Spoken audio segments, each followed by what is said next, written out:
Okay, so that's sort of how I want him to look from the front. Maybe want him to be looking at the viewer. My name is Losier. Being an artist, I try to look at things differently. I try to find the things that most people would overlook. A medium I've stuck to pretty frequently is using cardboard. It's cheap, you know, papier-mache, that stuff has been really great, and a lot of the projects that I've been working on recently have just been telling me that they want to be more than just a flat piece of paper on the wall. Yeah, so what I've done here is I've just made myself a little sketch of sort of what I would like to look at, what I would like it to look like. I know if anyone were more professional than me, I'd do like a 3D rendering of sorts or multiple different drawings, but I can spin it around in my head. I find it easier to just make it than to try and plan it out, so I'm just gonna go for it. But I've made what I want to cut out of cardboard for just to make the base, and then I stuff it with the paper. Making art professionally, it's been a good couple of years. I'd say it really started taking off, and that is because in my undergrad I ended up taking a summer course over in sculpture, and it was right after COVID. And so after having been locked up in my room doing assignments in my cramped little bedroom all alone, I decided to like really invest myself in whatever I got the chance to do, which was sculpture. It may seem like super sort of abstract what I'm doing now, like how am I getting it to be the right form that I want it to. You can already sort of see he's got a little front profile. From the side, not so spectacular yet. This guy, I guess, I mean, goes with sort of what I make mostly as an artist. I use a lot of animals in my work because I love symbolism so much. So when I was thinking about the theme of this project and being imperfect and resourceful and stuff like that, my mind just kept coming back to raccoon. It just seemed to make the most sense. It really bugs me when people say that like art isn't accessible, because I mean, have you been outside ever before? I think everything is an art form, and I mean, we can even see art has been accessible to humans for tens of thousands or maybe hundreds of thousands of years. Anything can be art if you just have hands and access to the outside. Okay, so now I'm just about to create my like papier-mache texture. I'm trying something a little bit new today with egg cartons because people seem to really like those. They're super fibrous, so allegedly that'll make the product a bit smoother. And also, you can find them at your house.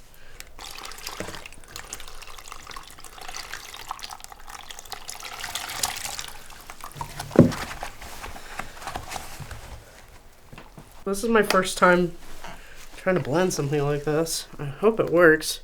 Okay. Hey, let's just get it everywhere. I turned it on. Here we go. That's not that bad.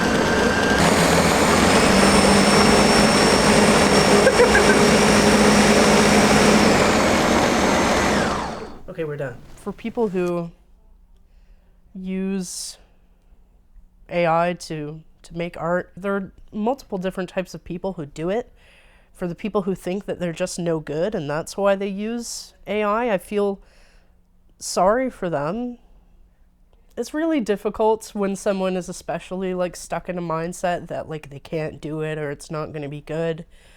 You're your own worst critic at the end of the day, but there will always be people who want to see what you have to offer.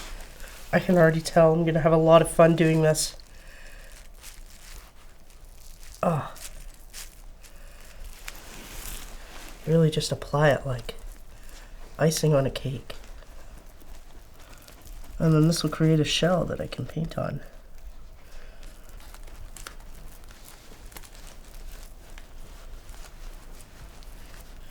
Okay, so after a couple hours in the oven, if I wasn't in as much of a rush, he could just air dry, but he got toasty. We're going to paint him up with the gesso, and then I've got some oil pastels that I can work with.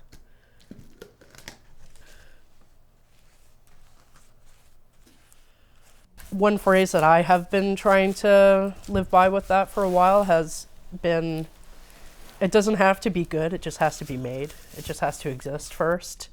Sure, computers can make the product. Sure, we can make things en masse to be sold, but at the end of the day, it doesn't have any of the parts where you're like feeling anything. It doesn't have the thrill of a late night staying up and working on something just because you're so passionate about it and you can't sleep until it's done. For me, creating with my own hands and in face of commodification, it's revolution. I really like to use color. Having things that are super vibrant is really important to me because I feel like in a lot of places we're losing color. I'm done with everyone painting everything beige. It's just got to stop. So as many neons and natural colors I can fit in.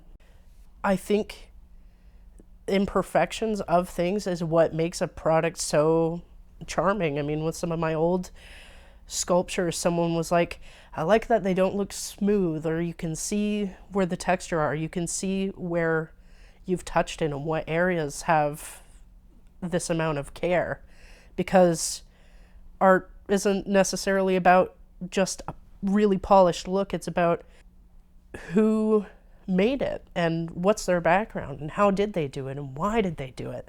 That's the thing that I find really juicy about looking at art and reading about it, is being connected with another person. Computers can't really do that. I'm just trying to now figure out how to do the eyes. On my last couple pieces, I feel like I've left the eyes to like near last. I'm not sure why. I feel like, I don't know, it's the last little bit that breathes life into them. To anyone who wants to create but doesn't think they're worth it, I'd say to give it a try, because there are so many communities out there that will encourage you and help you make the thing that you want to make, because getting your hands down and dirty for something you're passionate about is way more fulfilling and rewarding than typing in a prompt and having it be made for you. Here we go. He is pretty much finished.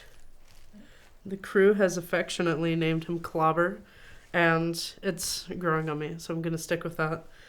I don't know, he looks like he's been plucked from a storybook. I really like to keep childlike wonder in all of my pieces.